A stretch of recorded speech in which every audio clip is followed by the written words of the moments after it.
મહીસાગર જિલ્લાના અમુક ગામડાઓ ગુજરાત એસટી બસની સેવાથી વંચિત રહેલ છે.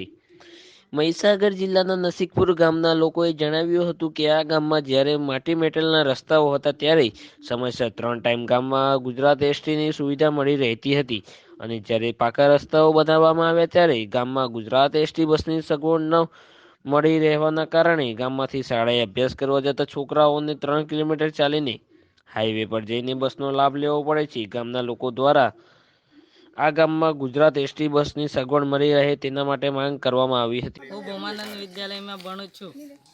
હું અહીંથી દૂર ચાલીને જાઉં છું.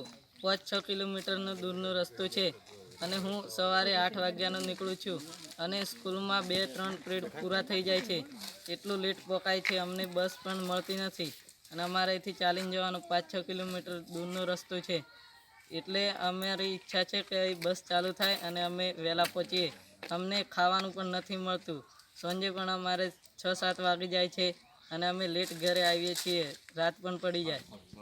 શું નામ તમારું? બારિયા નરેશભાઈ ખેમાભાઈ. કયા ધોરણમાં ભણો છો? 11. જ્યારે અમારા ગામમાં માટી મેટલ રસ્તો હતો ત્યારે અહીંયા બસની સુવિધા હતી. અત્યારે પાકા રસ્તા બની ગયા. ગામની અંદર બસની સુવિધા નથી અત્યારે હાલ.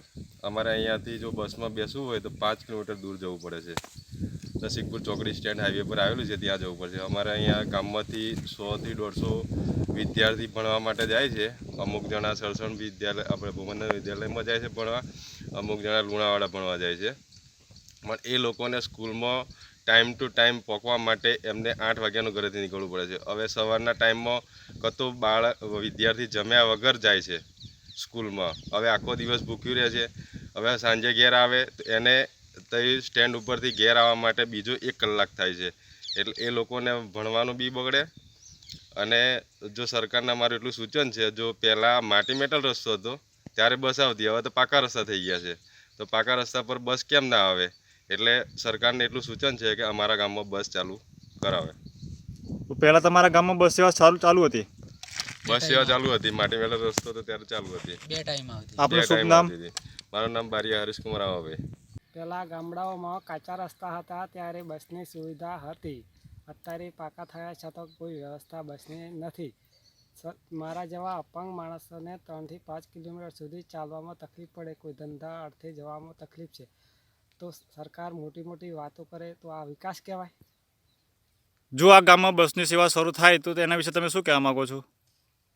બસની વ્યવસ્થા સેવા થાય તો સારું, બધાને ફાયદો થાય. આપનું શુભ નામ? મારું નામ રત્નાભાઈ શાલમભાઈ.